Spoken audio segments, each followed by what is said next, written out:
کہ بٹی صاحب ہمیں کوئی ایسی خوراک بتائیں کہ ہمارے بال گرنا بھی رک جائیں، ہمارے بال گھنے بھی ہو جائیں، موٹے بھی ہو جائیں۔ جو پتلے سلکی بالوں سے پریشان ہیں وہ یہ اکثر پوچھتے ہیں۔ تو آج آپ کو میں 2 خوراکیں بتاؤں گا، وہ آپ نے استعمال کرنی ہے اور انشاءاللہ آپ کا یہ مسئلہ حل ہو جائے گا۔ تو اس سے پہلے آپ کو میں بتا دوں کہ یہ ہوتا کیوں ہے۔ بیسیکلی ہمارے جسم کے اندر ایک ہارمون ہوتا ہے جسے ٹیسٹوسٹیرون ہارمون کہتے ہیں۔ یہ آدمیوں میں بھی ہوتا ہے، عورتوں میں بھی ہوتا ہے، اور اس کے مختلف قسم کے افعال ہیں۔ اس کی ایک خاص، ایک بڑی اسٹرانگ قسم ہوتی ہے جسے کہتے ہیں DHT۔ وہ جو DHT ہے اس کے ساتھ ایک انزائم ہوتا ہے 5 الفا ریڈکٹیز، وہ اس کے ساتھ جا کے ریئیکٹ کرتا ہے، ایز اے کیٹلسٹ یوز ہوتا ہے، آپ سمجھ لیں آسان الفاظ میں۔ تو وہ انزائم جو ہے یہ اگر ہمارے جسم میں زیادہ پیدا ہو تو اتنا زیادہ بال گرنا بڑھ جاتے ہیں۔ تو ہمیں کیا کرنا ہے؟ ہمیں اس انزائم کی پروڈکشن کو روکنا ہے، اس کو منیمم کرنا ہے۔ جتنا ہم اس کو منیمم کر دیں گے اتنا ہم بال گرنے کے مسائل سے بچ جائیں گے، سادے الفاظ۔ اچھا، اب اس کو کم کرنے کے اس میں دوائیاں بھی استعمال ہوتی ہیں، لوگ ادویات سے بھی اس کو انزائم کی پروڈکشن کو کم کرتے ہیں، لیکن میں آپ کو 2 ایسی خوراکیں بتاؤں گا جس کی وجہ سے اس کی پروڈکشن کم ہو جائے گی، اور وہ خوراک استعمال کیسے کرنی ہے۔ آپ نے اکثر دیکھا ہوگا، سنا ہوگا کہ لوگ کہتے ہیں کہ جو پیاز ہے اس کو تیل میں، سرسوں کے تیل میں پکائیں اور وہ تیل لگائیں تو وہ ٹھیک ہو جائے گا۔ اب یہ بات ٹھیک ہے ان کی، لیکن نسخہ پورا نہیں ہے ان کے پاس۔ اس کو جلانا نہیں ہے پیاز کو، اور پیاز کون سا لینا ہے؟ پیاز آپ نے لینا ہے سرخ پیاز۔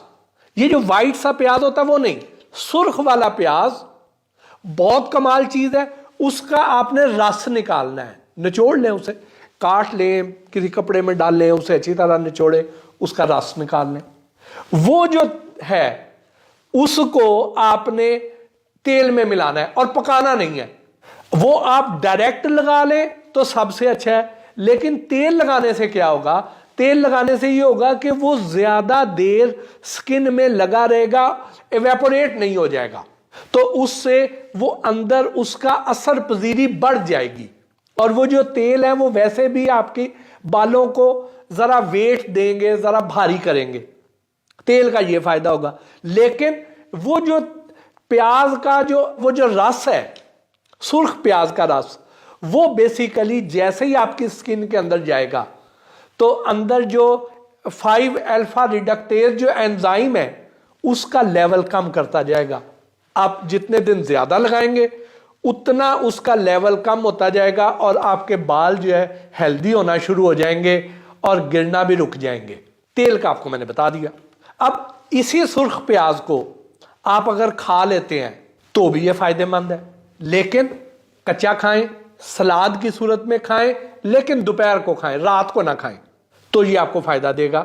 باقی اس کے بعد منہ میں سے سمیل آتی ہے، اس کے لیے پیسٹ کر لیں، لیکن سلاد کی صورت میں کھا لیں، تازہ کاٹ کے کھائیں، پہلے سے کٹا ہوا نہ کھائیں جو کافی دیر ہو گئی ہے، کٹا ہوا ہے اور باہر پڑا ہوا ہے، نہیں، اس پہ مختلف بیکٹیریا حملہ آور ہو جاتے ہیں، وہ اتنا ہیلدی نہیں رہ جاتا۔ سرخ پیاز ہو لیکن، اور اس میں تیل ساتھ کون سا شامل کرنا ہے؟ سرسوں کا بھی لگا سکتے ہیں، اس میں زیتون کا بھی لگا سکتے ہیں، اس میں یہ مکس کر لیں تو اس پہ سر پہ لگائیں اور کوئی آدھا گھنٹہ لگا رہنے دیں، اس کے بعد سر دھو لیں، تو آپ دیکھیں گے کہ آپ کو واضح فرق محسوس ہوئے گا۔ جی اس کے بعد آ جائیں آملے کی طرف۔ آملہ جو ہے اس پہ میں ایک علیحدہ ویلاگ بھی کروں گا۔ آملہ بہت کمال چیز ہے۔ آملہ اب اگر تازہ آملہ ملتا ہے وہ تو ظاہر ہے اس طرح نہیں آپ کو یہاں پہ دستیاب ہوتا، لیکن جن لوگوں کو دستیاب ہے وہ کھا سکتے ہیں، لیکن اس کا مربع کھا لیں، آملے کا اچار کھا لیں، بہت فائدہ دے گا۔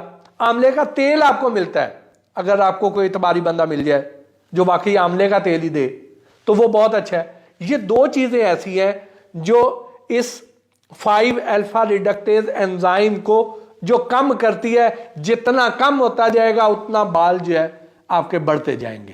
یہ ہے اس کا سادہ سا نسخہ۔